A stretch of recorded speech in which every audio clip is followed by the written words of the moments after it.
अस्सलामुअलैकुम नाज़रीन, कैसे हैं आप सब लोग। आज हम चलेंगे एक नए टॉपिक पर जो कि संसद लोकसभा में उठाया गया मुद्दा वक्फ बोर्ड की ज़मीन पर और नए कानून नए बिल पारित करने पर। इसके बारे में हम जानते हैं आखिरकार वक्फ बोर्ड है क्या, वक्फ बोर्ड कानून है क्या जिसको लेकर मचा है इतना बवाल। आइए जानते हैं वक्फ बोर्ड के बारे में। केंद्र सरकार संसद में वक्फ अधिनियम 1995 में संशोधन के लिए विधेयक पेश किया। यह वक्फ बोर्डों की पारदर्शिता और जिम्मेदारी बढ़ाने के लिए है। इस विधेयक पर राजनीतिक दलों के बीच रस्साकसी जारी है। विधेयक में वक्फ की ओर से संपत्ति के दावों की जांच करने और बोर्ड में महिलाओं को शामिल करने की अनिवार्यता पर जोर दिया गया है। यहाँ जानिए क्या है वक्फ बोर्ड से जुड़ा कानून और इसमें आया नया संशोधन क्या है। असल में वक्फ बोर्ड एक्ट एमेंडमेंट बिल, वक्फ बोर्ड मतलब एमेंडमेंट बिल। बीते दिनों में संसद में एक नया विधेयक लाया गया जो 1995 के वक्फ बोर्ड कानून में बदलाव करेगा। इसका मकसद है वक्फ बोर्ड के कामकाज में पारदर्शिता लाने के साथ महिलाओं को इन बोर्ड में शामिल करना। सरकार के अनुसार मुस्लिम समुदायों के भीतर से उठ रही मांगों को देखते हुए यह कदम उठाया जा रहा है। हाल ही में कैबिनेट की ओर से समीक्षा किए गए इस विधेयक का उद्देश्य मौजूदा वक्फ अधिनियम के कई खंडों को रद्द करना है। ये रद्दीकरण मुख्य रूप से वक्फ बोर्डों के मनमाने अधिकार को कम करने के उद्देश्य से है, जो वर्तमान में उन्हें अनिवार्यता सत्यापन के बिना किसी भी संपत्ति का वक्फ बोर्ड संपत्ति के रूप में दावा करने की अनुमति देता है। राजनीतिक दलों के बीच इस बिल को लेकर तीखी बहस छिड़ी है। यह है वक्फ बोर्ड दिल्ली का नया ऑफिस जो कि दरियागंज में है। इसका नंबर है 5028। भारत में वक्फ बोर्ड की अवधारणा दिल्ली सल्तनत के समय से चली आ रही है,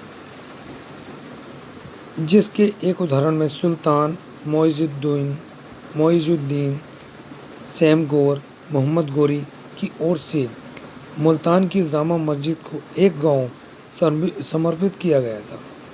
साल 1923 में अंग्रेजों के शासन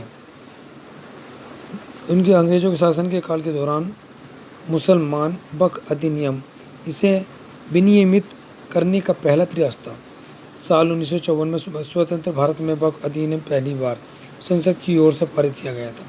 1995 में एक नए वक्फ अधिनियम से बदला गया जिसने वक्फ बोर्डों की ओर ज़्यादा शक्ति में इस इजाफे के साथ अतिक्रमण और वक्फ संपत्तियों के अवैध पट्टे और बिक्री की शिकायतों में बढ़ गई थी। 2013 में अधिनियम आया और उसमें संशोधन किया गया जिसमें वक्फ बोर्डों को मुस्लिम दान के नाम पर संपत्तियों का दावा करने के लिए असीमित अधिकार प्रदान किए गए थे। वक्फ बोर्ड के पास इतनी बड़ी संपत्ति है, बहुत ज़्यादा। इन संपत्तियों में सबसे ऊपर रेलवे के पास सबसे बड़ी संपत्ति, उसके बाद सुरक्षा विभाग के पास है और इन दोनों के बाद वक्फ बोर्ड के कथित तौर पर भारत में तीसरा सबसे बड़ा भूमि धारक बोर्ड है। वक्फ बोर्ड भारत भर में 9.4 लाख एकड़ में फैली है। 8.7 लाख संपत्तियों को नियंत्रित करते हैं जिनकी अनुमानित कीमत 1.2 लाख करोड़ रुपये है। उत्तर प्रदेश और बिहार में 2 सिया वक्फ बोर्ड सहित 32 वक्फ बोर्ड शामिल हैं। राज्य वक्फ बोर्ड का नियंत्रण लगभग 200 व्यक्तियों के हाथों में है।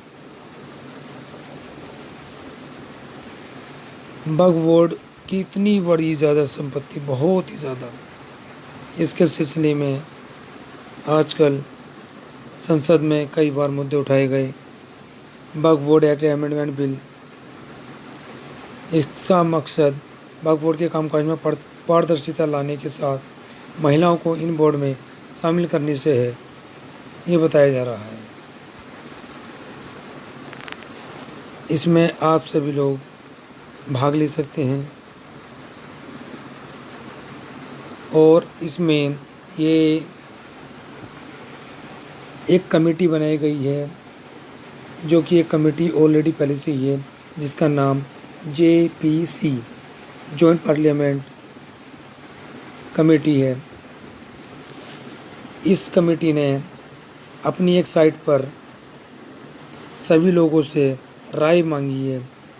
राय एक मेल के ज़रिए जाएगी। यह मेल बहुत ही आसानी से सभी को मिल जाएगा।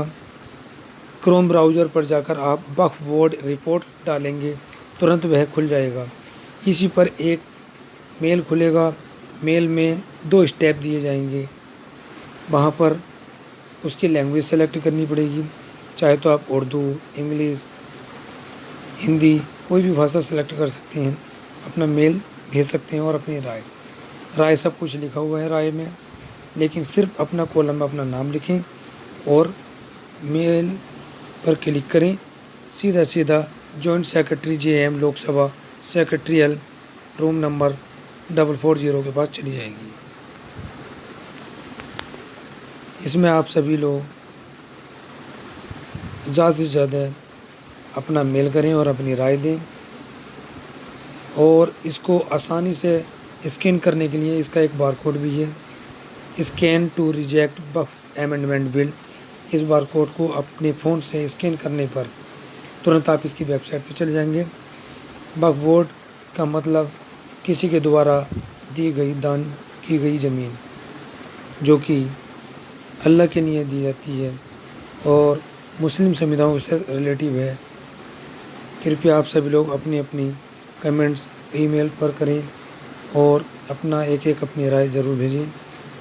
राय लिखी हुई है, सीधा सीधा मेल में लिखा गया है कि आपने सभी जो भी कानून हैं उसको ध्यानपूर्वक पढ़ लिया है और आप मुस्लिम वक्फ बोर्ड के पक्ष में खड़े हैं।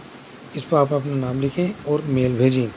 इस पर आप QR कोड के द्वारा देख सकते हैं, मतदान आमंत्रण देख सकते हैं, कितने लोगों ने मतदान किया है, और रिपोर्ट भी देख सकते हैं। रिपोर्ट में आप देखेंगे तो सबसे ज़्यादा महाराष्ट्र से मेल हुआ है, जिसका परसेंटेज 19.3% है। फिर तेलंगाना और बाकी अदर राज्य हैं, गुजरात है, राजस्थान है, मध्य प्रदेश है, तमिलनाडु है, बिहार है, और जो उत्तर प्रदेश है, कर्नाटका है। सभी राज्यों से, सभी स्टेटों से कमेंट्स में मेल आ रहे हैं। कृपया ज़्यादा से ज़्यादा लोग वक्फ बोर्ड की भूमि को बचाने के लिए अपनी राय पेश करें। कमेंट्स के माध्यम, मेल के माध्यम से, स्कैन करने के माध्यम से भी कर सकते हैं, मेल भी कर सकते हैं। मुस्लिम धार्मिक हस्तियों से बिना सलाह मशवरा लिए लाए वक्फ संशोधन बिल 2024 मुसलमानों को स्वीकार नहीं है। बिल का जो मसौदा सामने आया ना, इसके पास होने से देश भर में स्थित वक्फ बोर्ड की संपत्तियों की सुरक्षा खतरे में पड़ जाएगी, जिससे नए विवाद दरवाजे खुल जाएंगे और उसका खुल जाने का भय बन जाएगा। मौलाना अरशद मदनी, राष्ट्रीय अध्यक्ष जमीयत उलेमाए हिंद, ने बताया। वर्जन नया, कुछ सांप्रदायिक तत्वों के ने वक्फ अधिनियम को रद्द करने का जो अभियान चलाया है, वर्तमान सरकार उनके नापाक विचारों को प्रभावी कर रही है। वक्फ संशोधन बिल 2024 भारत के संविधान के अनुच्छेद 26 का उल्लंघन है। कहा कि वक्फ संपत्तियों पर ईश्वर का स्वामित्व होता है, जिसे किसी शासन या सरकार के अधीन कब्जे में नहीं लाया जाता।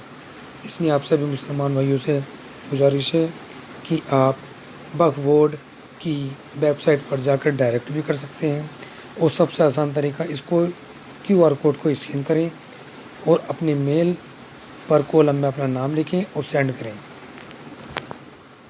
सभी लोग अपने इस वक्फ की संपत्ति की सुरक्षा बनाने में सहयोग करें। अस्सलाम वालेकुम नाज़रीन, सभी लोग इस जेपीसी कमेटी के लिए एक नए सुझाव देने के लिए इसका लिंक मैं वीडियो के डिस्क्रिप्शन बॉक्स में दे दूँगा। आप जिसको क्लिक कर डायरेक्ट उस मेल पर चले जाएंगे जहाँ से आपको सुझाव देना है अपने मेल के माध्यम से। जॉइंट पार्लियामेंट कमेटी पर मेल जाएगा, आप उस पर अपना सुझाव दें। सुझाव में सिर्फ कॉलम में आप अपना नाम लिखेंगे। यह मेल जेपीसी की वेबसाइट पर चला जाएगा। वीडियो का लिंक मैं डिस्क्रिप्शन बॉक्स में दे दूँगा।